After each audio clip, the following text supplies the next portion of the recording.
What we're looking to do is accelerate and increase the allocation of capital and economic resource in support of positive impact. You can't just have a conversation between investors. You have to bring together the whole ecosystem, policymakers, regulators, investors, those supplying capital, those looking for capital. Try and build better understanding between these different silos, because they are silos and they don't understand each other. Climate is now a systemic business risk that needs to be managed. The longer we delay that emission curve reduction, the bigger the costs that will stack up. What was the fundamental barrier you identified that's preventing institutional capital from flowing to where it's needed for impact? One of the biggest barriers is that... Nick, thanks so much for being here. Your story touches on something I think about constantly, which is how does somebody create systemic change? And you've done it from multiple angles. So I'm really looking forward to this with you today. And I want to start at the very beginning because I think context matters enormously. You were born in London, but your father was a diplomat at the time. So you spent some of your early years in Rome. What was it like growing up in a household where international affairs and public service was just the baseline? I was born in London, 1962, son of Douglas, son of Tatiana. My dad was a very young diplomat at the time. My mum and dad met in New York. He was there as a young diplomat during the Suez Crisis. So he had the curse of being in interesting places at interesting times. So Rome was his last posting before he decided to migrate over into politics. I spoke Italian before I spoke English. I was exposed, from the get-go to different culture. And that's reflected in my own career. And I guess it's the gene pool. So I'd be remiss if I didn't mention that you come from a family with a deep political legacy. I think 4 generations of your family have served as members of parliament. I was the 4th successive generation. That was the load I carried. So it's a pretty powerful gene pool that kind of steered me eventually. Your father is Douglas Hurd, who was foreign secretary during Margaret Thatcher's government, later was home secretary. When you're growing up in that environment, watching your father navigate these massive decisions that affect millions of people, what were the lessons you absorbed? And I'm not talking about the ones that people think you should have learned, but ones that actually shaped you and how you see power and how you feel responsibility. There are perhaps 3 things about my dad that although people always kind of assumed our house was full of politics, it wasn't. I don't remember a lot of political discussion around the table. Politics was really important to him, but I always felt family was more important to him. So when he had family time, it was precious to him. And my parents got divorced, so that time became even more precious. I think the second thing that I always admired about my dad was that he did always stand up for what he believed in. He realized quite quickly with Margaret Thatcher that she liked an argument, and he was always prepared to have one in private about what he believed in. I remember sitting on a platform with her as a young man in a conservative audience, so we were meant to be friends. And the issue of the day, believe it or not, was capital punishment. And the room was violently in favor of capital punishment and restoring it. And my dad was against it. And I remember sitting alongside him, and it turned quite ugly. He stood his ground, and that impressed me. And then I guess the third very final thing, and the reason that tipped me into going into politics, I'd resisted it for years because it was kind of expected of me, was when he retired and I read private letters from his constituents, as we call them, the people that he'd represented in Parliament for 20 odd years, and the letters of thanks that came in, very sincere, often saying, I didn't vote for you, but you helped me with X or Y. That sort of belief in public service and the value of public service and the satisfaction that comes from public service is something I definitely got from him. When you were young, you went off to Sunnydale School in Berkshire. Was that because of family legacy or because your father was posted abroad and he wanted you in the UK system? Those kind of schools are a legacy of an old period of British history where people were abroad at the time. This concept of boarding school, which feels increasingly alien and weird these days, was the cultural norm. And when we're talking 1970, this is a really long time ago. I was packed off at a very tender age to boarding school, but made some very good friends from those periods and had the benefit of an education. What are your thoughts about sending kids off to boarding school at that age for people not raised in England or British Commonwealth? That's not common, It's much less common. I was sent off at 8 and that's too young. Then you went off to Eton, same thing, I imagine. How did that experience shape your worldview, particularly about things like privilege and responsibility at all? I feel incredibly lucky to have gone. It's a great school, but a very complicated brand, particularly going to politics. It's not a sob story, but my parents gave up things to make sure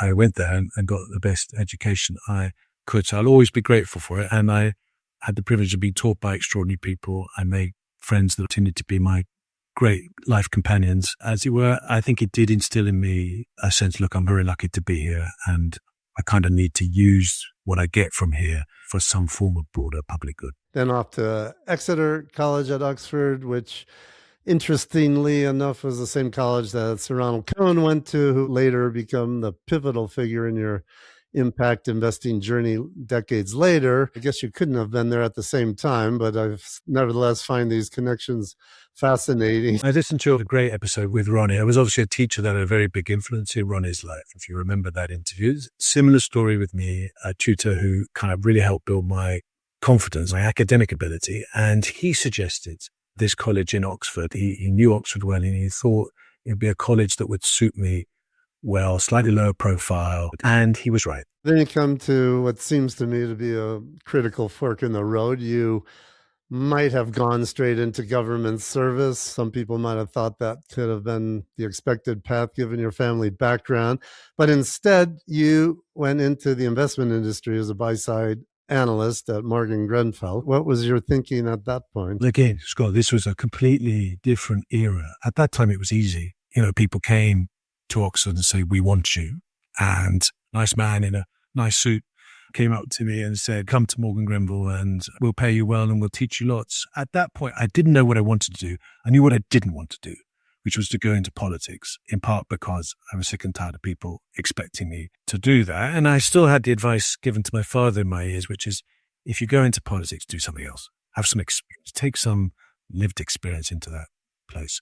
So I thought, why don't I go and try and understand how the world of money works? And I think that instinct was still a good one. And Morgan Grenfell was a good place to be at that time. We're talking now mid to late 80s. So this was a form of Nick Hurd rebellion, huh? A quiet rebellion, soft rebellion. It wasn't a radical shift, but it was certainly different from the path my father had chosen. You went in on buy side, but then you later went into pension fund management. Did that just happen? I was a very young man, but immediately they kind of pitched you in. See, it was the late 80s in the UK, and I was a retail buy side analyst. And at that time, there were knights of the high street. I mean, there were titans like Sir Terence Conran and Sir Ralph Harper, names that may not mean anything to your listeners now. But at the time, these were the figures shaping and dominating the British high street, big barons. And they were forced to show me respect because I was giving advice to potential buyers of their stock. And it was ridiculous. But I learned a lot from them and eventually sort of gravitated towards being a UK domestic pension fund manager. Again, terrible imposter syndrome, presenting to these boards of trustees of these enormously important institutions like the Wellcome Trust, really not knowing enough, but learning very fast. And then I was there for the crash of 1987, which was kind of a very big moment. And you saw the pendulum swing from greed to fear. And that was a fascinating time to be there. Fascinating is one word. What did that teach you at that point? Because until then, you probably had the idea things only keep going up. It taught me a lot about risk and the reality of volatility. And I think that's probably stayed with me. But by this time, I was getting a bit disenchanted with that bubble. The city at that time was a bubble. It was quite homogenous. It was same sorts of people talking the same sorts of accents about the same thing. I just didn't want my life to be defined by whether a stock in the FTSE 100 was up 5p or down 4p. It's totally different today, huh? So, again, just a slight, quiet rebel, just thought, I think I need to get out of this for fear of being institutionalized. So that's when you left the stability of Morgan Grenfell and moved into media and entrepreneurship. So tell me about that period. I had an instinct. I didn't want to sit in a big institution, learned a lot, but was seeing diminishing probably returns on that and wanted to do something entrepreneurial. I wanted to experience what it was like to grow something and build something. And I hooked into this small company in London called Crown Communications at the time that owned the LBC radio franchise in London and had a French FM network. I was making some programming for a new TV network called Sky News. These were exciting times. And so I blagged my way slightly into being business development analyst or manager and rode that roller coaster for a while and fell in love with radio as a medium. But it was a big break point out of a very institutional kind of setup that I was in. And remember when Margaret Thatcher came to visit us at LBC radio station. So we're now into the kind of early 90s, mid 90s. Yeah. You owned that business? Not personally, but the business did. It was listed on the junior market in the UK, and it was run by a wonderful guy called Sir Chris Chataway, who'd been the front runner for Roger Bannister when he ran the 4-minute mile from memory. And he'd been an MP himself, and he was a wonderful man. So that business was eventually sold, and then you went back into investment banking, but this time not in the city. You went to Brazil to set up Fleming's Investment Bank subsidiary from scratch. I guess this was mid-90s by that time. So tell me how that came about and what were your takeaways from that? I come out of Crown Communications. I bought into a small publishing business, which I did own with a partner. And we rode the storm of a pretty horrible recession in the early 90s. Our business model was dependent on advertising. We built this really interesting asset called Hot Property. I had a brilliant idea that people looking for property in London kind of knew where they wanted to live and knew what they could afford. So when I organized the information in a way they could, through a listing service, to get them to where they wanted quickly. This was literally Scott on the brink of the internet. But we produced a paper version. We would have made fortunes if we'd hung on for a few more years. We kind of sold it, and then I was thinking about what next. My wife at the time, who I'd met at Oxford, we both had an itch to scratch. We both really wanted to live and work abroad, but somewhere completely different. And we then decided, okay, we're going to take a big leap, and we're going to try and find something useful to do in Latin America. I focused back on investment banking as a sort of ticket to ride, effectively, and persuaded another good, strong British merchant banking institution, Fleming's, that I should be their guy to go and plant a flag in Latin America as part of their growing emerging markets franchise that Greater Venture started in mid-95. What were your takeaways from that, working in the global south? It was an amazing experience, Scott. I'd recommend it to anyone. Just that experience of not just living somewhere completely different, but trying to work in somewhere completely different. First of all, Brazil is an extraordinary country. Second, my timing was pretty good. It was mid-95. It was kind of a time when an economic plan was working, introduced by the Cardoso government. At the time, Lula, now the president, was a figure of fear. I was there representing an international investment institution looking to invest in Brazil. So people were very welcoming, very open. And I knew one person, a wonderful guy called Roger Wright, who was a partner in an investment bank there. And like most big cities, it actually works in quite small circles. And so with a bit of luck, and we managed to sort of get in and make friends. The advice I got from the chief executive Fleming's was good advice. He said, make friends before you think about making money, and persuade yourself you're going to be there for a good long time. And I was there for almost 5 years, and arrived with 2 children, went back to England with 4. I think what I learned that was very powerful there, this is a society where you don't hear the word no. It's one of those societies where that's considered rude. It drives you mad if you're from a sort of Anglo-Saxon background for a while, because you're saying, I want to know, I want certainty. But you never heard it. When you heard the word complicated, you knew that was no, not possible. It's a society that takes pride, they even have a word for it, of finding a way around the obstacles in the road. Nothing's impossible. There's always a way. And that was invaluable for me as a shift in mindset. Towards the end of the 90s, you started gravitating towards politics, and you went back to the UK, and eventually you were elected as Member of Parliament for Ruislip Northwood in northwest London. I guess your itch got scratched in Brazil, and that was a big time change from private industry to politics. How did that come about? I gave into the gene pool, I guess. I hadn't really meant to, but by this time, I turned 40 at a time in life when you start to think about, okay, what next? And then my dad retired just before the 97 election. And I remember, as I think I mentioned before, just sitting with him in the garden, going through his mailbag.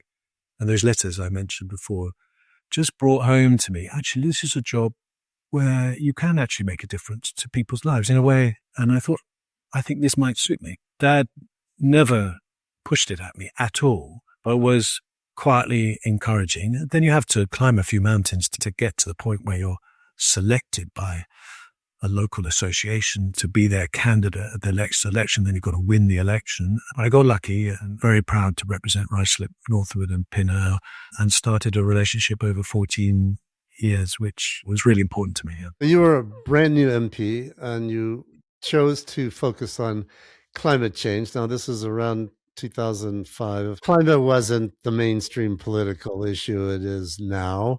So, why did you have this focus on climate? And of course, as a backbencher, you have almost no power coming in like that. So, how did you think you were actually going to move the needle on something that big? Very good question. You come into politics with beautiful naivety. I spent a little bit of time advising a member of the shadow cabinet. In UK terms, that's the kind of the opposition party. And I've done some work advising on environmental policy, which was a relatively new area for me.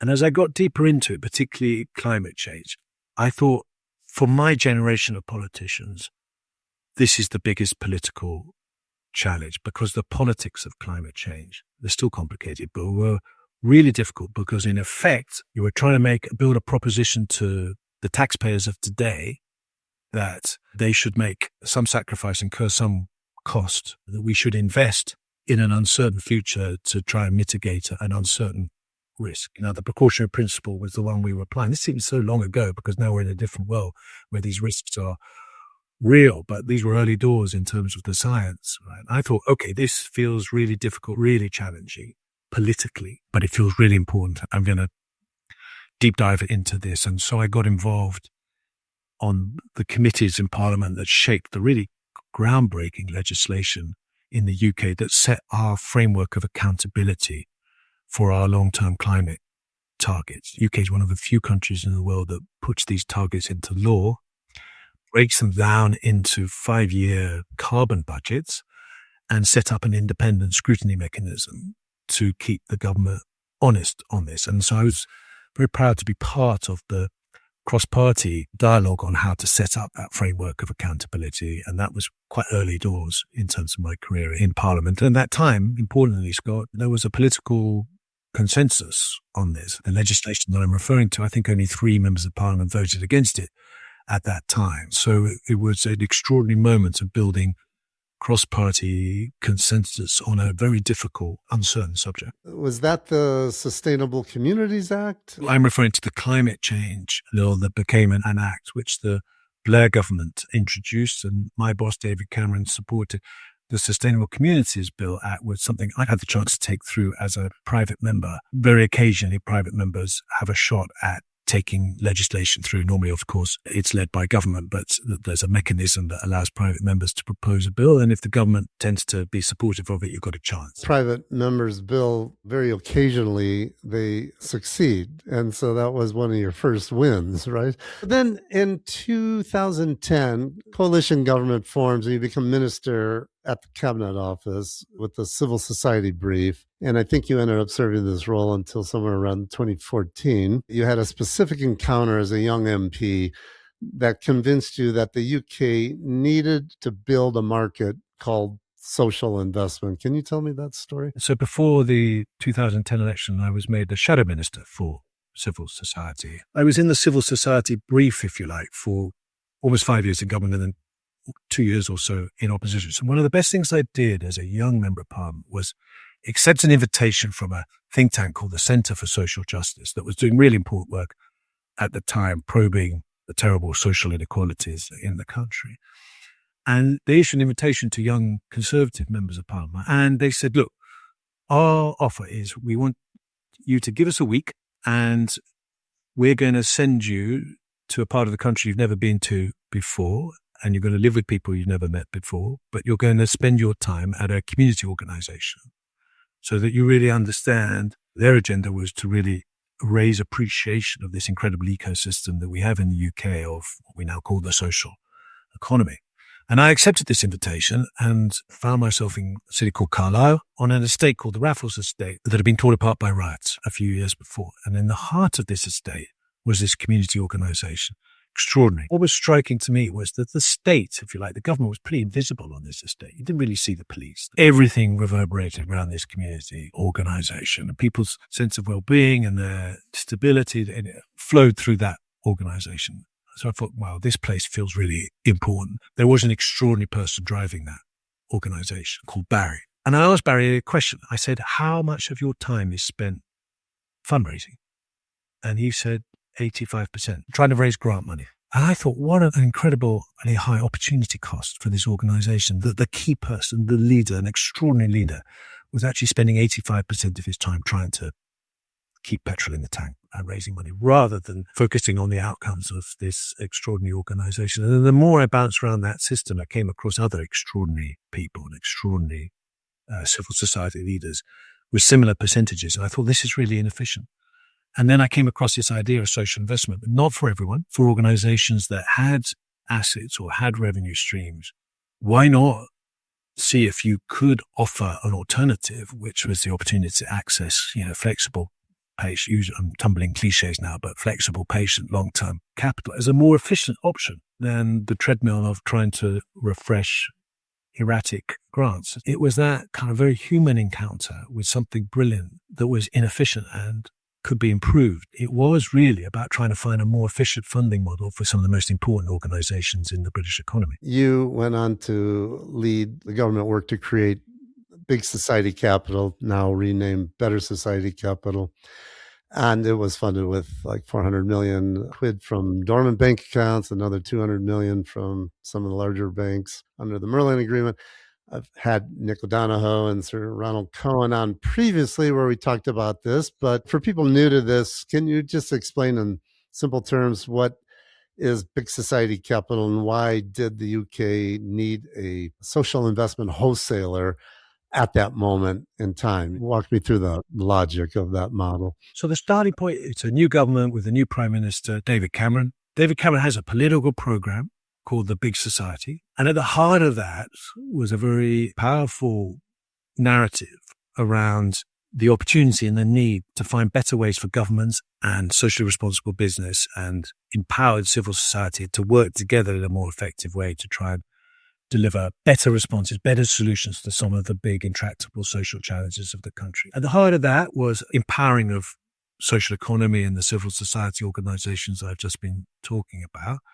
Part of that was, let's make it easier for them to access finance. And we were persuaded that a really important initiative in that context was to systematically set out and try and grow a new market of social investment. Ronnie Cohen, who you interviewed, was instrumental in landing that story with the government. And so I was charged with doing something very unusual, Scott, because on the whole, this isn't what governments do, which is just to try and take a systemic approach to working with the private sector to build a new market, which we called social impact investment at the time. And what we were persuaded was that the flagship initiative was to create this new institution, Big Society Capital, as a wholesaler. Now, that took a lot of explanation. And I remember conversations with David Cameron in the cabinet, and he said, well, why does it need to be a wholesaler? I think he imagined there were going to be blue plaques all over the country saying funded by Big Society Capital. He wanted some political punch, so associated with the flagship. And what we patiently explained was that we are actually trying to build a market. And if you're building a market, you needed to create and strengthen an ecosystem of intermediaries to connect supply and demand. It definitely was an unusual political initiative in that it was systemic. It was aiming at building a market. And the argument was, if you want to build an ecosystem of intermediaries, then a wholesaler standing in the market to build a market, not be the market, to co-invest, to be a cornerstone investor, to encourage others to invest, to support new fund managers, was the catalytic intervention. And then with the stars aligned, we were working with Ronnie Cohen and Nick O'Donohoe, both of whom you've interviewed, and encourage people to go back to those shows because they'll give their perspective on this. But their involvement was critical because for a government, this was new. But the credibility of having someone like Sir Ronald Cohen, father of venture capital, credibility of someone like Nick O'Donohoe coming out of JP Morgan was really important for us. We were dealing with serious people.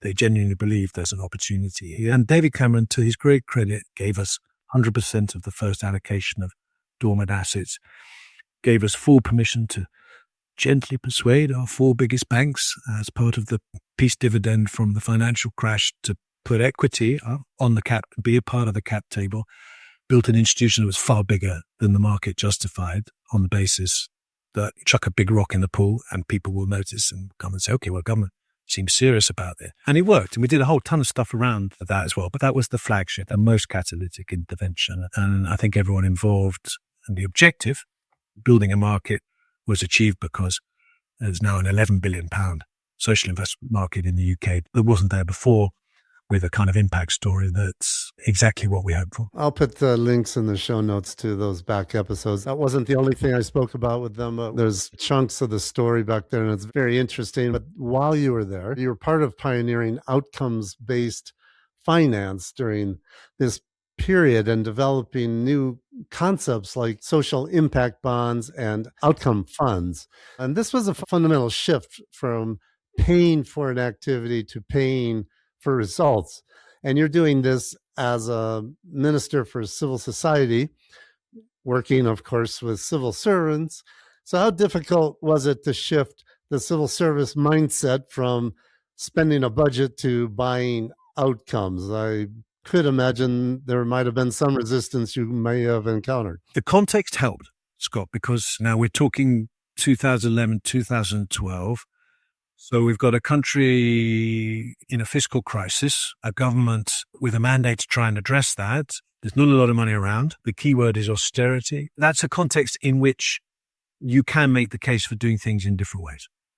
And that's what we did. Although I was Minister for Civil Society, I was also Deputy Minister in the Cabinet Office. And my boss, Francis Maud, was leading an efficiency and reform program that ended up reducing the cost of central government by about £55 billion over 5 years cumulatively. And this is where, if you like, the agendas met, because we were saying, look, whatever money we've got, we need to spend it in as smart a way as possible. We all know governments waste money. Let's try and introduce some new rigor and discipline to how government commissions services. Let's listen to these clever, innovative people who are arguing, look, actually, there's a better way of commissioning, which is for government to pay for results, to pay for outcomes, and that's your primary role, but to structure new partnerships with impact investment and with civil society delivery partners, what are now called social outcome partnerships. At the time, social impact bonds was the kind of the tag and the tool. Let's innovate, particularly in areas, Scott, of social policy where clearly the state had failed, where the status quo should be unacceptable because of the cost of the status quo, if you like, both human and financial. So we targeted areas where you couldn't really argue for carrying on the way we were carrying on before. So just surely in this context, we must be able to innovate. And let's start to structure some pilots around children in care, around keeping people out of jail, and let's test this. So it was quite hard to make a case against innovation. This is a system that hates doing things for the first time. But ultimately, sometimes you have to crack that. It helped enormously that we had people like Cohen and Bridges Investment Management saying, look, we are prepared to invest. We're prepared to provide the working capital in these type of arrangements if you can stand up the outcome fund. So working closely with Kieran Boyle, who I know you also interviewed, with the full support of David Cameron and Francis Maud, we stood up the first outcomes fund. I think it was £75 million, the Life Chances Fund. And that was a catalyst for a number of these social outcome partnerships to start providing some demonstrations, to start encouraging some leadership at local government level, some permission, if you like, to try and do things in different ways. And now, 10, 15 years later, we've got some data set and some evidence that suggests that in some contexts this works really well. But for government, the shift from paying for activity to paying for outcomes, for me as a taxpayer and as an embattled minister, that made perfect sense to me. And to your point about civil servants, Scott, when you interviewed Kieran, I was really lucky because I've listened to so many ministers over the years complaining about the system and the service and how the civil servants have got in the way of innovation and radical change. That wasn't my experience at all. I felt like I was helping lead a startup in the middle of government with some brilliantly talented people who were really up for trying to do things in a different way. And we had a mandate and we worked together for a number of years. But the context helped a lot. As they say, you should never let a good crisis go to waste. And that was an opportunity for us to try and do things in different ways. Nick, could you take me through one of the early social impact bonds to make it real for someone listening? How did it work and what did it prove was possible? What we're talking about is a new contractual relationship between effectively three pillars, three parties. The first is the payer of outcomes. The organization that says, okay, if you deliver these outcomes, this is what I'm prepared to pay for them. That's the role that we position government for. Sometimes philanthropy can come in as a co-funder of outcomes, but that's fundamentally the role of government, is to pay for the outcomes and pay when they're achieved. The second pillar, the second key party of this new relationship is the delivery partner, mostly NGOs or combination of NGOs that think that they have enough insight, experience to do a better job of delivering the outcomes than the status quo arrangements. So you have a payer of outcomes, you have a delivery partner or a delivery consortium, and then you need someone to provide the working capital for the project. And that's where the impact investment community came in, organizations like Bridges, organizations like Big Society Capital, as it was called at the time, coming in and saying, we will provide the working capital.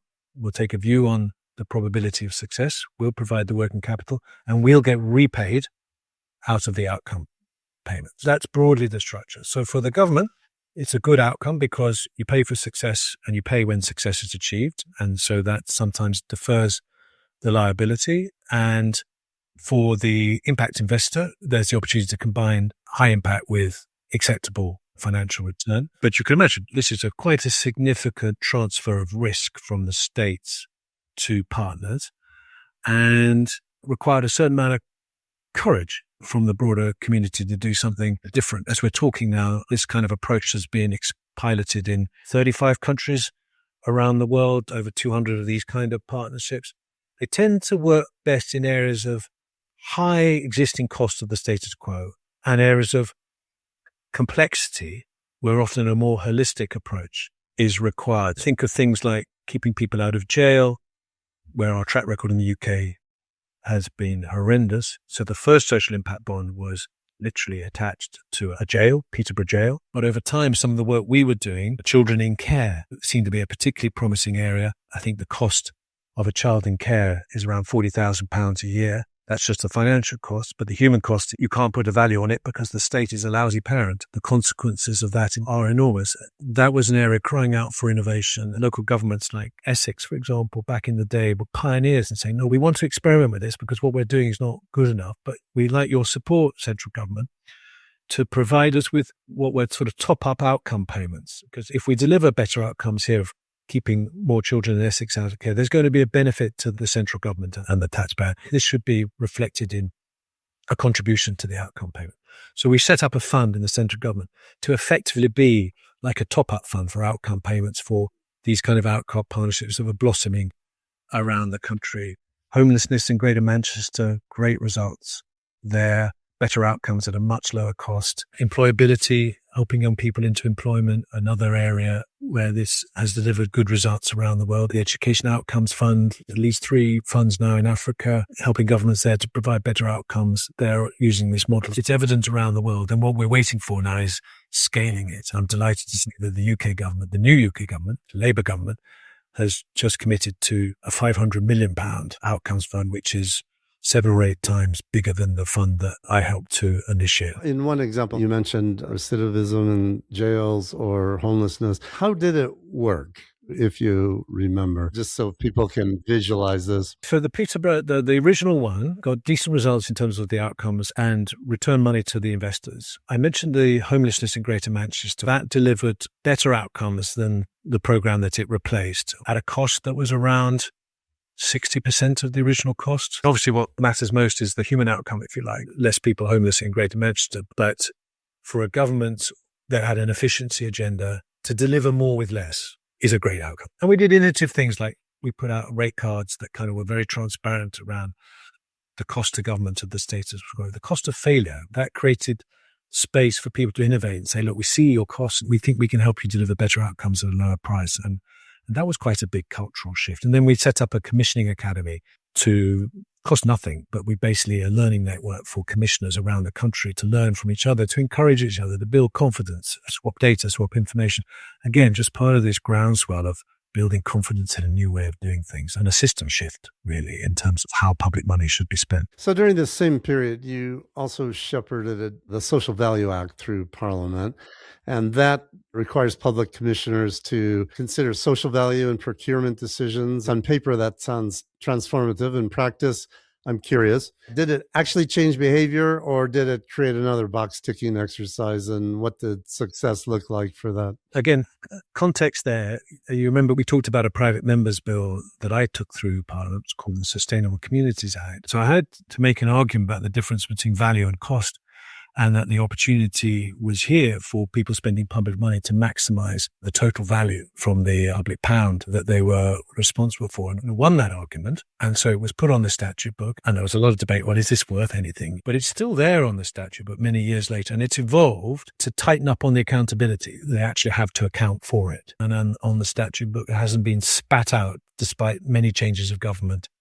since. So that tells me that the system has got used to working with it and sees some value in it in terms of placing a requirement on procurement professionals and commissioning professionals to think a little broader about how they can maximize the value and the return to the taxpayer from that procurement dollar or pound. You eventually served at the Department for International Development, where you led on Africa's strategy and launched the Energy Africa campaign to accelerate universal energy access in sub-Saharan Africa, and then later became Minister for Climate Change and Industries. These roles put you right at the intersection of climate development and industrial policy.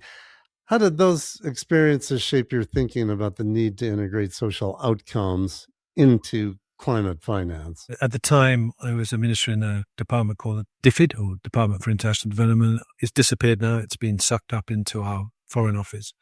But it was a world-class department with a huge budget. We're at the sort of peak of the period of generosity in terms of overseas development aid. I felt was really making a difference. But I became also increasingly uncomfortable about the aid model, if I'm really honest, and was increasingly interested around development finance and investment and helping to build agency and capability and employment in Africa through an investment model. I was also very keen to support the development of development impact bonds, building on our experience in terms of the social investment market. And then I moved over to the Department for Business and was Minister for Climate Change. And I had responsibility for all the UK climate finance budgets. Over time, to answer your question, it became clearer and clearer to me that the social and the environmental were inextricably linked. The drive to reduce emissions and the drive in the energy transition could not leave people or places behind, and that there was high political risk and social risk to making that mistake. Investment in people had to go alongside investment in new technology, and that change is really difficult to manage, and that you have to bring people along with you, and that there was real danger in leaving people and places behind. And now I think that's become much clearer to everyone. You were Minister for London during one of the most challenging moments I could imagine, which was the Grenfell Tower fire, and you were designated Minister for Grenfell Victims. You've spoken about that being one of the most challenging experiences of your career. Did your experience on the ground at Grenfell fundamentally change how you view the financial materiality of social license to operate? Theresa May, Prime Minister, made me Minister for Police and Fire 2 days before the Grenfell disaster. I was also a Minister for London. I was a London MP and was then asked to play this very unusual role of Minister for Grenfell Victims. The images were played around the world. People probably can still see terrible images, and the questions were in people's mind, how on earth can this happen in London in 2017? The immediate consequence of the disaster was a complete breakdown of trust between the community and the state, and central government had got involved because the local authority had been overwhelmed, perhaps inevitably. And my job was to try whatever I could to start to try and build some fabric. Bridge is almost too strong a word, that would allow some communication between the communities traumatized and a government that desperately wanted to help. I'll never forget standing under the foot of that tower on the morning afterwards and the horror of the scene. And then as the story unfolded, Scott, of how the circumstances under which that had caught fire in the way that it did and what enabled that, and the reality that horrendous loss of 72 unique and invaluable lives that shouldn't have been lost, and the corners that were cut in the process of cladding that tower, and what that told you about levels of corporate responsibility and accountability and willingness to be accountable remains shocking to me. The Grenfell disaster was a failing of the state, but it was a failing of regulations, a failing of safety frameworks, but ultimately also a terrible failing of corporate responsibility and accountability. That will always stay with me. Around 2019, you made the big decision to step down from Parliament after 14 years in politics, 10 as an MP, 4 as a minister. And you said that being a minister was no longer where the action is for driving systemic change. Tell me how that decision came about. And was there a specific moment where you realized the private sector or the impact economy had more leverage than the cabinet office? I was incredibly lucky to be a minister for almost 9 years. We've gone through the various roles. They were all fascinating. I've been part of changing and improving, really proud of some of the things we did at the Cabinet Office around social investment, as we've discussed. But the experience of my contact with the social investment and the impact investment space and my belief and formation in markets and the power of markets, I did strongly believe in that big society narrative that if we could empower the private sector to play a more responsible role, to be an active contributor to positive impact, we could transform countries and economies. My political mindset is conservative. I'm a strong believer in government, but I know the limitations of government. I've been there. And I really worry about embedding a culture whereby the question is, what's government going to do? Or there's a sense that everything is government's responsibility. That's a route to disappointment. That's a route to cynicism.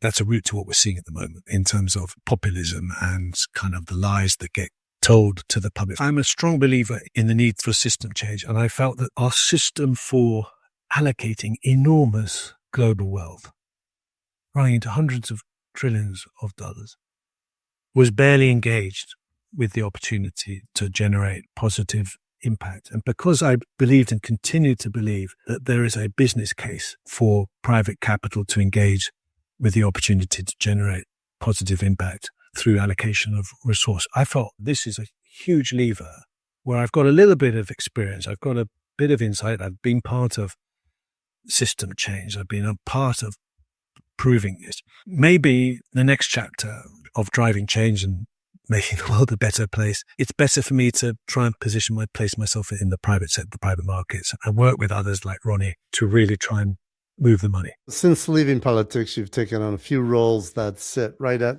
the intersection of government logic and investor logic. You chair the Access Foundation for Social Investment in the UK.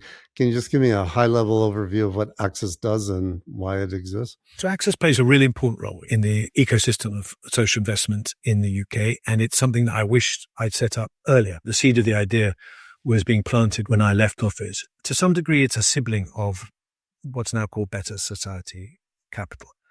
And it's a foundation that was endowed by the government and has received dormant assets to provide grant for two things. One is for enterprise development to help support social economy organizations who want to develop business and revenue streams that could then help them become more investable, but also critically to use grant alongside repayable capital to provide a blended finance solution, if you like, that intermediaries in the marketplace could then offer to organizations in their customer base to offer much smaller, more flexible, more patient loans that otherwise they might not have been able to take on.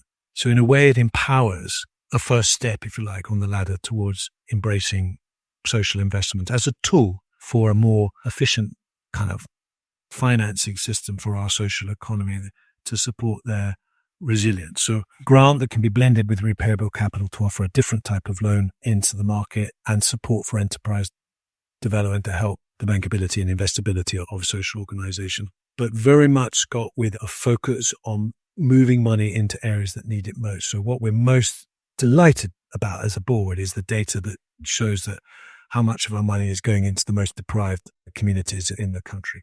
And this is a very important foil to big, Better Society Capital, which was set up with the four biggest banks on the cap table who had their own commercial return requirements, which to some degree shaped what big society capital could and couldn't do. And so there were segments of the social economy were saying, look, we see what you do with big society capital, but it's not for us. It's irrelevant to us because your cost of capital is too high or your terms are unfriendly for organizations like that. So access, if you like, came in to help fill a space that allowed social investment to be more accessible for organizations in some of the most challenged and deprived communities in the country. And we're a wholesaler. We work through intermediaries. We're part of that process of building a systemic approach, building a system that is resilient in terms of helping our social economy access the capital that it needs and can't get from our banking system. It complements big or better society capital in an important way that is recognized by both. Are its return requirements lower than better society capital? To some degree, we're providing grants as a subsidy. So a pure grant-making organization, and it doesn't have assets under management per se. Well, we have an endowment that we invest, and we invest for impact. That's part of something that we want to prove. You've been given money to invest in order to be able to make the distributions we do. But we're a wholesaler, wholesaling grant into the social investment system to support that system in offering finance solutions that fill market gaps and enable things that the banking system can't do and which, frankly, better society capital on its own can't do. But better society capital is self-sustaining. Is access self-sustaining? No, our job is to spend down our money. In 2021, you were asked to chair the Impact Task Force during the UK's G7 presidency. For people who don't know what the Impact Task Force is and, could you explain what it is and what the problem was that it was created to solve? So the hat I was wearing is as chair of GSG Impact. The context then was real concern about funding gaps for the SDGs and the climate goals, particularly in emerging economies, the desire to try and accelerate the mobilization of private capital looking for impact in the emerging economies. And the British government decided that they wanted to have another look at that question, asked us, and that was GSG Impact, to set up a task force, which Ronnie Cohen and I assembled, to look at that exam question. How do we accelerate the mobilization of private capital that's looking to make a positive impact, especially in emerging economies, with an eye on the SDGs and an eye on the climate goals? You published a number of reports, but what was the fundamental barrier you identified that's preventing institutional capital from flowing to where it's needed for impact? I recommend the reports. We're very proud of them. I think part of the value that we added in terms of our theory of change was to make an argument for the importance of impact transparency and increased accountability for impact. One of the biggest barriers to the flow of capital that people want to see is that for the big institutional asset owners and asset managers, they don't actually need to do it.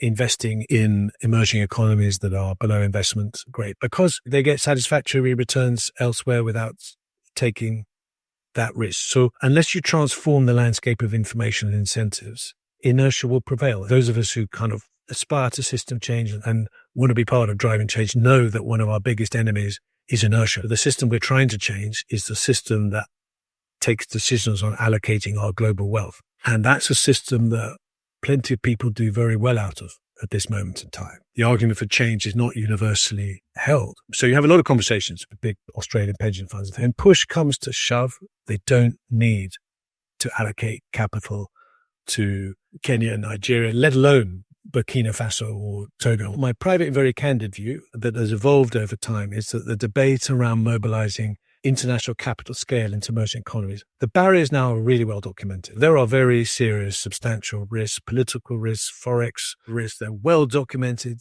Shelves are groaning with reports reaching similar conclusions. And yet the needle has not moved in 4 or 5 years, despite all the talk of crises and funding gaps. One of the conclusions I've reached, and certainly one of the conclusions we've reached at GSG Impact, is that actually we've got to spend more time thinking about how we encourage the mobilization of domestic capital into the emerging economies that kind of need the capital most. Because our experience in many African countries is that there are domestic pension fund schemes that are young, immature, growing very fast. Demographics tell you, well, they will continue to grow fast.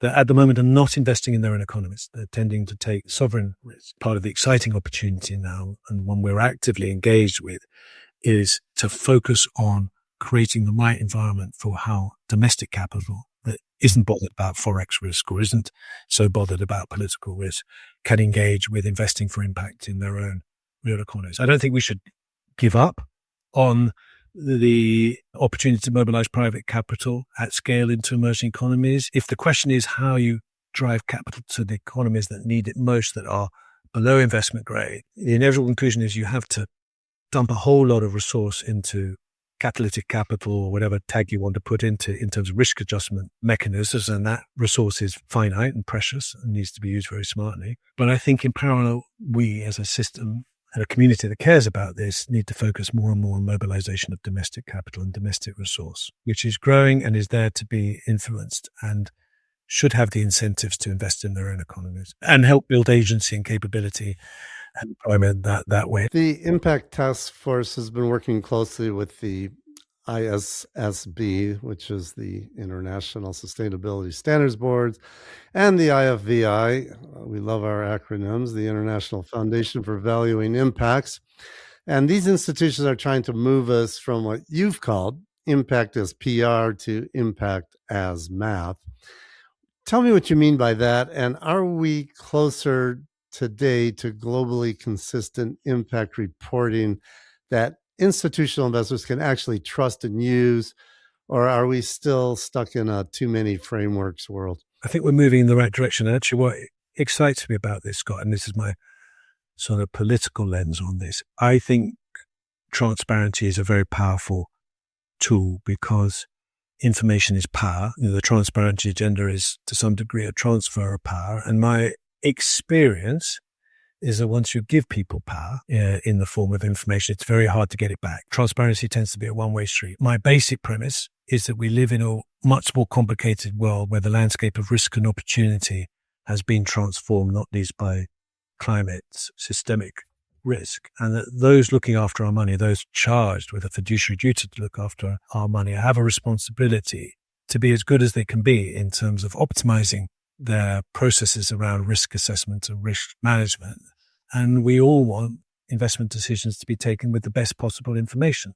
Now, the landscape of what is now possible in terms of useful information to optimize the investment process is changing very fast. Now, there are headwinds, and obvious headwinds blowing across the Atlantic. And we argued for this strongly in the Impact Task Force about the need for real accountability for impact, to change the conversation in the boardroom, to change the conversation in the investments committee. And Emmanuel Faber, who leads the ISSB, was on the steering committee of the Impact Task Force. And what I see is a continued risk around fragmentation, as you're suggesting too, but observed over a period of time, common sense prevailing in terms of trying to maximize the kind of harmonization and the interoperability that we argued for in the task force. I can see now, I think at the last count, 32 jurisdictions that effectively adopted the ISSB standards. We see consistent attempts by the standard setting bodies to work together more effectively. Further down the road, we can see a whole bunch of talent working through impact accounting as the logical end destination of this. We live in a world where to really persuade and move, you have to put a monetary value on things. I think we're getting closer and closer to having a credible methodology for putting a value on different impacts. And as you know, Ronnie is arguing that the evolution of our processes of investment management will lead us inexorably to looking to integrate that into financial statements and making that data available on the Bloomberg terminals.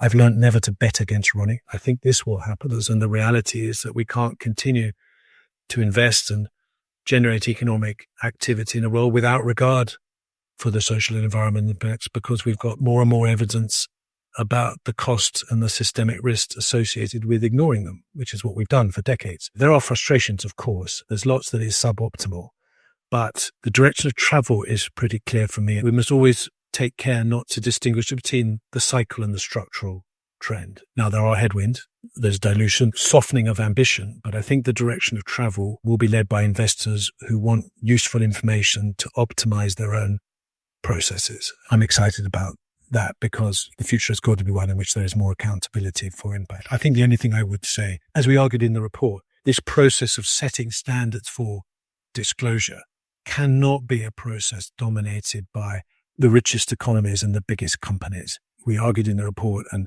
had the support of ISSB and the British government, actually, to land the argument that this needs to include emerging economies and critically small businesses in the supply chains. And we've been doing some work around capacity building in 9 or 10 countries where new disclosure regimes are being adopted and where, frankly, a huge amount of work needs to go into building understanding of the why, what, and the how. The Impact Task Force introduced the concept of a just transition, which you referred to earlier, Nick. And this is the idea that moving to net zero must integrate 3 elements. It's climate action, socioeconomic distribution, and community voice. Help me understand this as the social dimension so often left out of climate finance. This came home to me in the context of the South Africa just transition and a package that was put together by donor countries to support South Africa in that important transition off coal.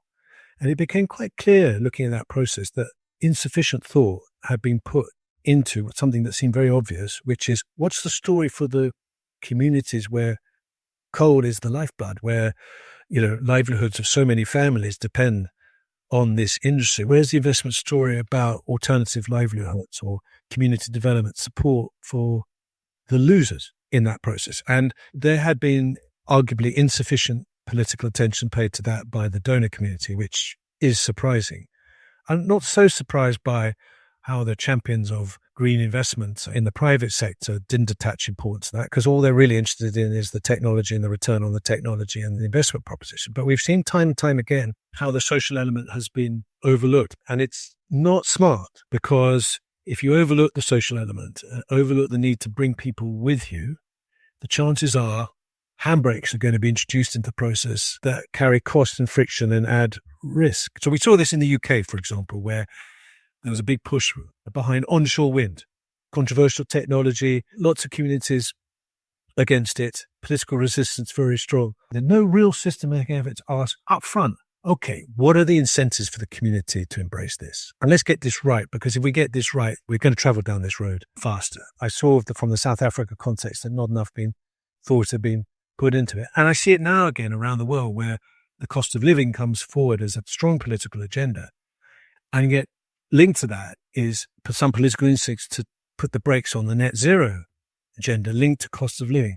And that's in part because the narrative at the start of this journey wasn't sufficiently honest or inspiring to bring people along. And so now it's vulnerable for all sorts of different textured reasons. The political incentives and the business incentives are to make sure, as part of your policy and your investment strategy, to make sure that you're bringing people along. You're not leaving people and places behind, because if you do, you're probably storing up risk and cost. What I loved about the task force is we didn't want to just write reports. We wanted to build coalitions of action around ideas. And the idea emerged, look, people are talking about this just transition idea, but it's like so many other expressions that you prodded and say, well, what does it mean? And particularly for an investment community, what does it mean? What does it mean to invest in the just transition? The mood of the task force was, well, let's help define it. And let's bring some investors around to create a framework that actually people can understand and trust and apply to their own processes to try and maintain the integrity of their propositions. That's where it came from. In 2023, you succeeded Sir Ronald Cohen as the chair of GSG Impact, which is the global steering group for impact investment. Can you give a high-level overview of what GSG is trying to accomplish and how does the model work? Very simply, what we're looking to do is accelerate and increase the allocation of capital and economic resource in support of positive impact. We really focus on 3 things. The first is building of what we call impact ecosystems in countries. We're active in 48 countries around the world now. China's just come into the family. 20 countries are waiting to join the family. Half of the countries in the community are in emerging economies. So what do we mean by impact ecosystems? Our theory of change is to really drive system change in countries, to really create an environment in which the concept of investing for impact is understood and the landscape of information incentives are aligned to encourage more of it. You can't just have a conversation between investors. You have to bring together the whole ecosystem. You have to be able to facilitate the conversations between policymakers, regulators, investors, those supplying capital, those looking for capital, try and build better understanding between these different silos, because they are silos and they don't understand each other. There isn't enough space for them to spend time really understanding what policy changes, what regulation changes, what shifts in information and incentives will really move the needle. That's what we try and do country by country. We build impact motivated ecosystems. We don't allocate capital. We seek to influence the allocation of capital, both public and private. The other parts of the model are active support for impact transparency. That's important to our theory of change. And increasingly, this is entirely organic.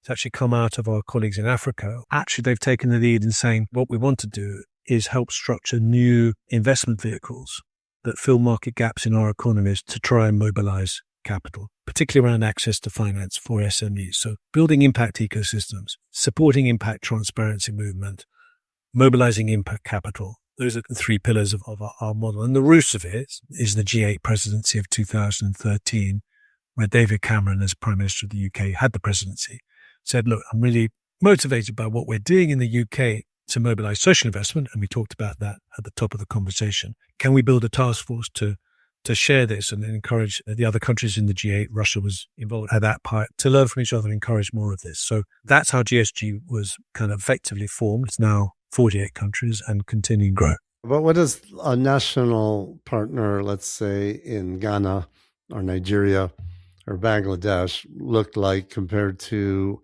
one in the UK or Japan? The similarity, in theory, is around that table. It's not one organization. It's a gathering. It's a convening, a board that represents all the pillars of the ecosystem. So that critical determination to try and break down the silos and bring all the pillars of the ecosystem together to convene, to build information, to build understanding, discuss the changes that are needed. That mix should look the same everywhere. But of course, each country has its own different priorities and flavors. That's the part of the beauty of the network. The value of the network is the opportunity to learn from each other and accelerate the flow of information and ideas across borders and across silos within borders. So Ghana, that's a great example where under inspirational leadership, I remember her standing up and saying this at our global leadership meeting. I'm paraphrasing, but she said, look, many of you had evolved or started to try and develop this niche asset class called impact investment. I'm not really so interested in that. I want all the money. I want the economy to be an impact economy. I want to influence the allocation of all capital. I want to start by identifying a really known problem that has huge impact on our economy and our ability to increase livelihoods, which is improving access to finance for SMEs. And I want to think about how we can construct a vehicle that's needed that we can make appealing to our domestic pension funds, which are growing and ought to be interested in investing in a real economy. And the question then is, how can the international community help us to do what we need to do in Ghana? Now, the conversation in the Netherlands might be a different one, where there's a huge domestic pension fund market, very mature, very established, where actually the priority of the national partner is, okay, how can we persuade and motivate those big pension funds to increase the allocation of their capital to impact? And they've been very successful in that. So it's a network, kind of the building blocks ought to be the same, but each country has its different take on it, its different sense of urgency about the opportunities in front of them. And we try and maximize the value of that at the center of it by trying to make the network work in terms of the flow of information, ideas, and bringing people together. Now, you're an implementation partner for the G7's Triple I initiative, the Impact Investment Initiative for Global Health. And healthcare investment in emerging markets has a reputation for flowing to high-end private hospitals that serve the wealthy rather than primary care for the poor. How will the Triple I prevent that kind of, let's call it, health washing?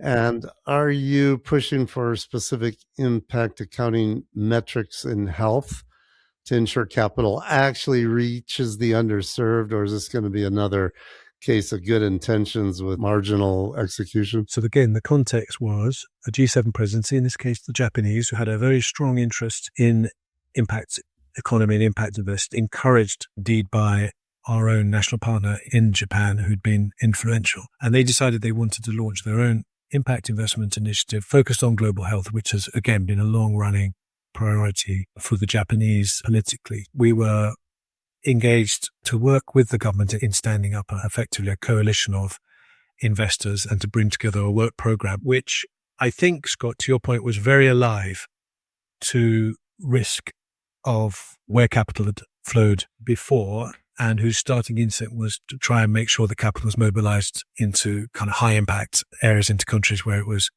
most needed. Now, last time I looked at it closely, the work was very much focused on methodology and metrics and trying to introduce a common set of intelligent metrics to guide that coalition of investors that we built. You've also taken on roles connected to IX Net Zero, which is an impact investment platform focused on the energy transition. The tension I see constantly is investors want returns.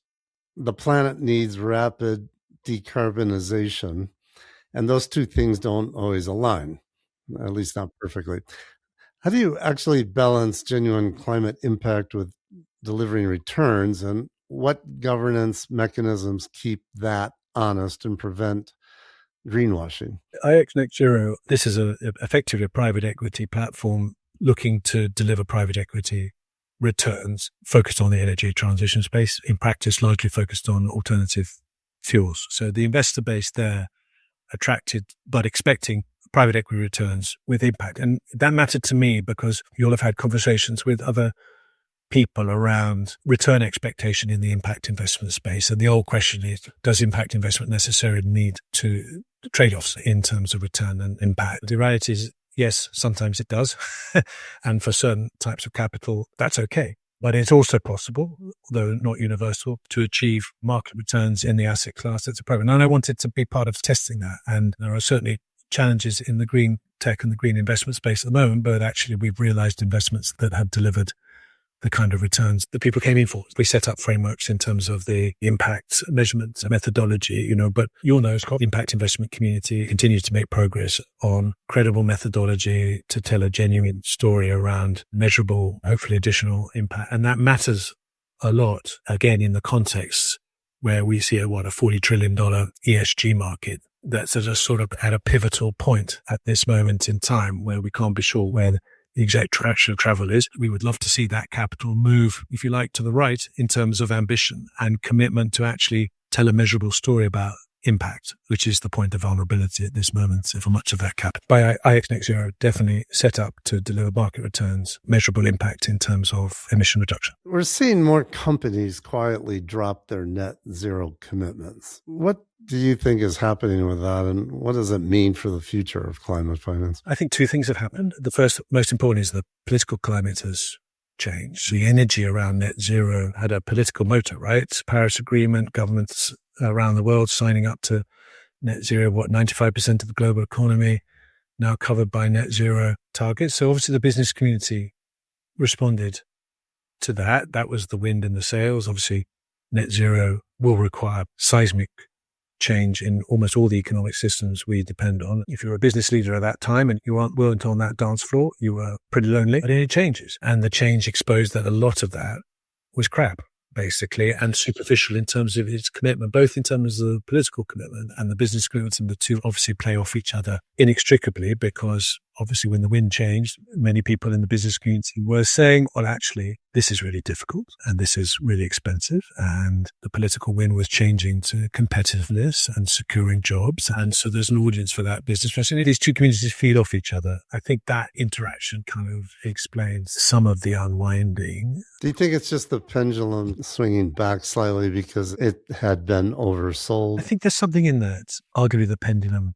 swung too far one way, and then you get a pushback, and the risk is that it goes too far the other way. What you hope is that there's a kind of resettling type of mechanism, but we can't be sure because we're living in a different world in which, how people receive information and all this stuff that's well played out. I've been persuaded for some time that the climate risk is no longer hypothetical. It's now real. Countries are living with extreme weather events. We now have a handle on cost. What was it? $300 billion last year of losses, most of which were uninsured. Climate is now a systemic business risk that needs to be managed. And the longer we delay that emission curve reduction, the bigger the costs that will stack up. But we will also reach a point, I think, Scott, where we will be responding to emergency. That's when human beings slip into action. I've been arguing for 20 years that you should invest in the preventative principle, if you like, and try and avoid that situation. But human beings are human beings, and I think we're heading to emergency response to a crisis. The conversation seems to be going more towards adoption rather than adherence to an emissions framework. We absolutely need both. Having been involved in climate now for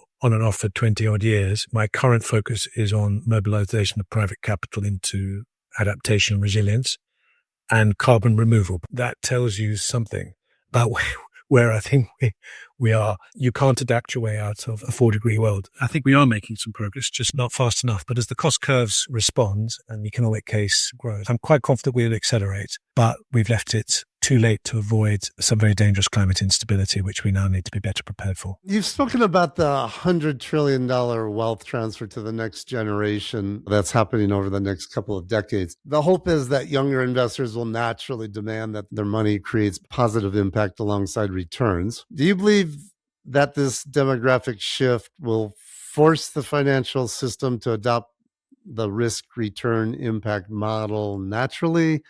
Or do you think it still requires heavy regulation and policy intervention? Or is this wishful thinking? There's always room for wishful thinking. I think there are 3 big tailwinds. The first, and there's some political drivers, but also I think there are market drivers here, which I think are quite exciting. The move to impact transparency and the need to develop a better understanding of real impact will be driven by market professionals who simply want to optimize their investment decision-making processes in a world that has changed in terms of the landscape of risk and opportunity. And as I said before, I think we started down the journey of providing more useful information to the investment community and the broader stakeholders of companies. And I think there'll be bumps and some steps back, as we've seen with the SEC, but I think the direction of travel towards impact transparency and impact accountability is a very logical evolution that goes with the grain of how we made our investment process more sophisticated. So I think there'll be a market driver there. There's obviously a headwind now arguing that all this stuff is woke nonsense, adds friction, cost. The real business of investing is maximizing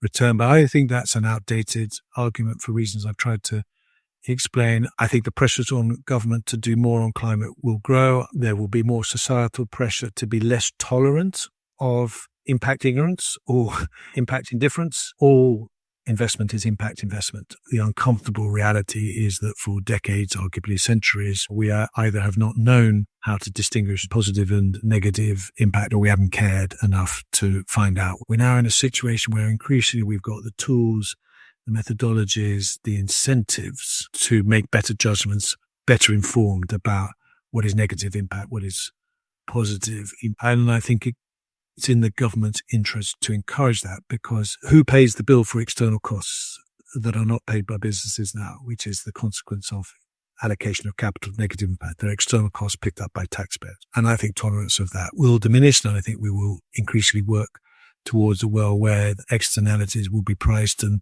economies will be more efficient in putting price on those external costs. The second thing, I do think this, what has been described as the biggest ever intergenerational transfer of wealth, is going to have some consequences. I would be very surprised if the values of the generations that are inheriting the wealth will be exactly the same as those before. I hope I'm not being too dreamy or optimistic about that, but all the evidence I've seen from surveys and data suggests that young people are increasingly aware that the world in which they're growing up and making their mark and the generations following them is very different. And I think there is a greater sense of responsibility and interest in impact. And as I said, the 40 trillion ESG market was driven by customers. It was driven by a market. It wasn't a government. It wasn't a politically driven movement. It was a movement of asset owners and managers who wanted something different. Now, it's vulnerable and at a pivot point, but that's $40 trillion that was influenced by a set of values that I think will continue to be magnified by the new generation of asset owners making their way in a different landscape of risk group. And I think the third reason is governments are going to need this impact investment, or they're going to need the private sector to be more actively engaged with allocating capital to positive impact, simply because no government has enough money. Democratic governments at least have very limited fiscal space. They're under more pressure to deliver outcomes for citizens. And I feel, and we're just seeing that in the UK now, that has opened up an office for the impact economy, minds in government will be increasingly open to collaboration with the private sector.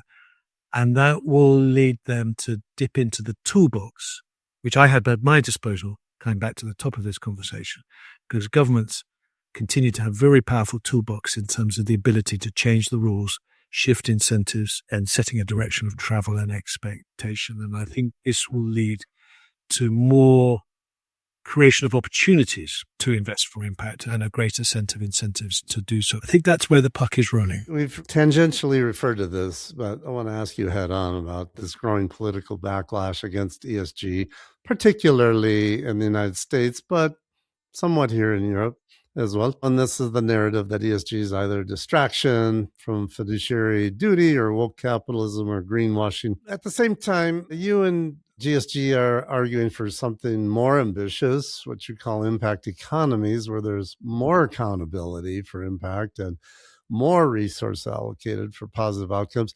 So how do you view this backlash? How do you respond to backlash? And what is the business case for impact economies that moves beyond the ESG debate? I understand the backlash, and it's got an audience, obviously influenced by the conversation in Europe, is around growth, is around competitiveness, is about shifting geopolitics and concerns about cost of living. Kind of understand where this all comes from. However, that it's a very out-of-date argument that we should not evolve the investment system, the financial system, to take account into what is very clearly a very different landscape of risk and opportunity. We should want our investment professionals to optimize their processes, to make available to them information that is useful to them in making better decisions. Now, of course, we have to do that in a way that's intelligent in terms of being as friction-free as possible, being as easy to use as possible, being as cost-effective as possible. But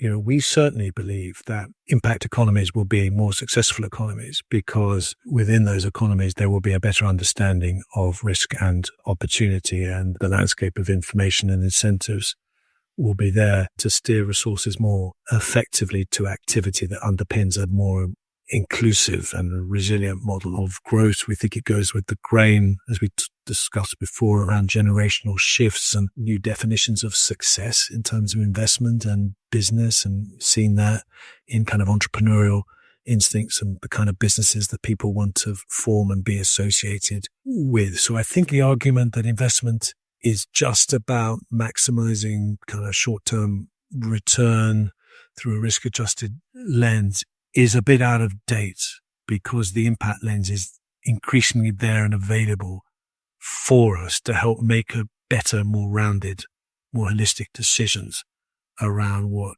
intelligent and successful investment looks like in the modern age in a completely different landscape of risk and opportunity. So we need to build the case, and that's what we're setting out to do, that actually impact is a potential driver of value and competitive advantage. This isn't just a moral case. I think we have to argue through a business case that actually this is good for governments, good for taxpayers, good for shareholders, good for employees. And what's the counterfactual, Scott? You just carry on the way we did before? I don't think so. But what we have to do is kind of make a case for why there is a business case for what we call the impact economy, in which, as you say, there's more accountability for impact and a different landscape of information incentives and policy frameworks to help allocate more economic resource to activity that has a positive impact, that reduces risk, reduces systemic risk, reduces cost, ultimately helps economies be more successful and competitive. But it all does kind of come down to putting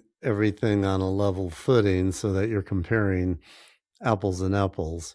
Otherwise, the attractiveness of an impact economy will never emerge if you're not comparing it to the alternatives. That's partly the reason why, Scott, we're at GSG Impact now. We're actively thinking and working and discussing with colleagues about the space to create some kind of index that allows comparison between countries and economies in terms of their embrace of the principles of the impact economy and the space that they're creating for impact transparency and mobilization of capital for impact. We're detecting quite a lot of interest in that for reasons that you're suggesting, the need to make credible comparisons between economies. You've operated in three completely different worlds: government, private sector investing, and civil society.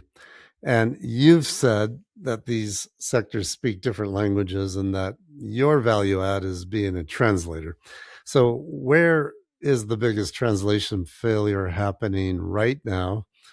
And where is the communication breakdown causing the most damage or missed opportunity right now? I hope it doesn't sound too narrow, but I do have a genuine belief that certainly my country and many other countries would be much more successful if we could find this better balance of power and responsibility and collaboration between these three pillars of most economies and societies. And I'm very aware that in many of the countries we're talking about, that the civil society pillar is inconsistent. I'm speaking to you from the UK, where we talk realistically about a social economy. It's a very important part of what makes this country work, but it's less powerful, government and the business sector. But when you think about some of the drag anchors on national success, they're often linked to complex social challenges that countries have struggled to find solutions for. And our instinct, certainly under David Cameron, we'd make a better job of it if we could somehow find ways of empowering that civil society and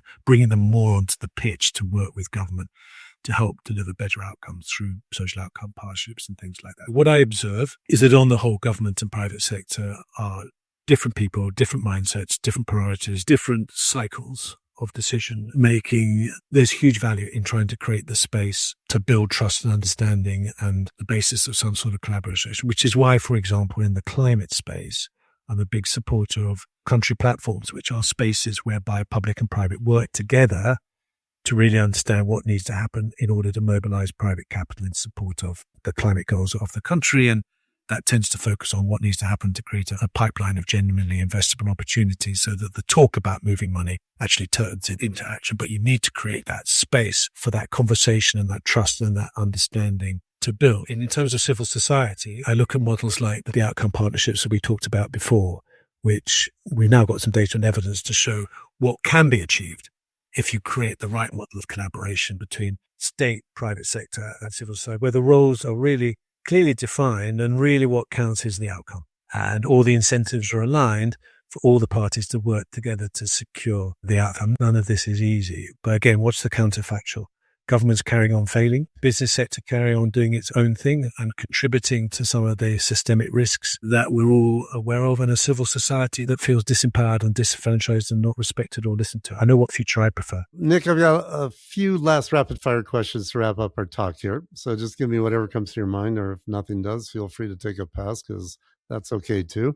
If you had to name the single most important challenge in the impact investing space at this time, what would it be? Inertia. What do you know now about impact investing that you wish you knew when you first started working in the space as Minister for Civil Society in 2010? I wish I'd known how complicated some people wanted to make it. Yeah, working diligently at that. This is, of course, an investor's podcast. You don't have to name names, but can you describe an investment or policy initiative that you were convinced of at the time would tick all the impact boxes, but in the end, it just didn't turn out as expected?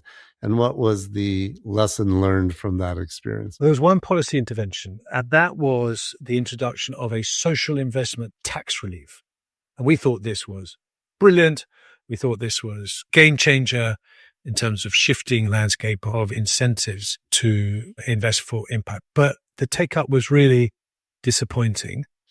And I think my main takeaway was about the risk of overcomplication. We overcomplicated it. We made it difficult to use and interact with. I think sometimes there's a human instinct to overcomplicate things, and certainly that's a risk in government. So a good idea turned into something that the Minister of Finance could turn off because no one was using it. Can you describe an impact investment or initiative that you had some level of skepticism about, either at the time or maybe you ultimately passed on the investment or passed on supporting it, and in the end, it actually turned out way better than you thought? And what did you learn from that experience? I'm going to go on a policy intervention, and it relates to Access Foundation, which was the bit of the architecture of the UK ecosystem that was initiated after I stopped being a minister. I think Kieran came to me with an idea, and I think I was so focused on making bigger, better society capital work as our flagship that I probably didn't pay much attention to what was needed there, because the introduction of Access was absolutely critical to making social investment work in the UK. And that's why when I got a chance to be the chair, I grabbed it, because it complements better society capital in such an important way in making social investment accessible to organizations that I don't think otherwise would be able to access it in areas and communities of really high impact value. And I think I was too slow to see the importance of that bit of architecture. And coming back, Scott, to what you were saying before, I like changing systems and I like building systems. And Kieran saw that more clearly than I did at the time. And he was right. It was a big gap that we left. But what was the lesson learned? The lesson I learned from that is the danger of complacency. Trouble is in politics sometimes is if you have a flagship initiative and it's working, there's a tendency to stick at that. I should have been more curious about the gap that emerged or the concerns that were expressed about the costs and accessibility of the capital. If I had the time again, I would have been quicker to introduce Access. Lastly, if someone wants to get into the impact investing space, where would you advise them to start, or how would you advise them to start? I think it's a challenge, though, because I'm not sure how many entry-level jobs there are in the impact world. If you're in the UK, but this could apply elsewhere, is to work or volunteer inside an organization that is trying to develop an impact story, or is trying to tell an impact story, or is trying to account for an impact story, and be part of that process, not least because that will expose you to impact. I think there's a danger in our movement that, like most industries movement, we wrap ourselves in acronyms, we use language that makes only sense to ourselves, and there's a real risk of that. And then we talk about returns and funds and scale and all the kind of stuff that turns us on. But there's a risk of real disconnect from actually what this is all about, which is partly, I think, a better investment process, but ultimately the opportunity to combine return with real world impact. And I think to keep you going, because this is all difficult stuff, I think we all need that kind of human visceral connection to the impact and the difference that the money makes. If I was doing it all over again, I think I'd start at the impact, because the whole business of measuring and accounting for impact remains a very big challenge. I think that's where I would start. Nick, you've been very generous with your time today. I've really enjoyed our conversation. You've got a lot of great stories to tell. So thanks very much for taking the time to sit here and tell them to me. It's cool. I've really enjoyed it. Now tell everyone what's the best way they can find out about the different things you're working on and so forth, that you got more than one iron in the fire. LinkedIn, I think. LinkedIn. And if someone wants to get in touch with you, is it also LinkedIn? LinkedIn, yeah. Maybe we can put some of the name of the organizations in the show notes, Scott. I don't know, like Access or GSG, but they've all got their own websites. But LinkedIn is useful. We'll put in the websites of GSG Impact and Access Foundation. All right, Nick, thanks again. Well, thank you so much, Scott. Goodbye, everybody. You've been listening to SRI 360. If you enjoyed it, please hit the like button and subscribe to get future episodes.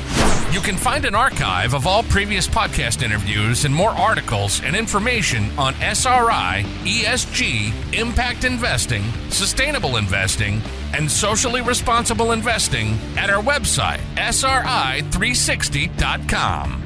If you'd like to read more lessons learned from world-class SRI investors, get a copy of Scott Arnell's book, Sustainable and Responsible Investing 360. It's a must-read for anyone wanting to know more about investing for positive social, environmental, and ethical impact, all with market financial returns. These are the stories and tactics of those leading the way as sustainable and responsible investing goes mainstream.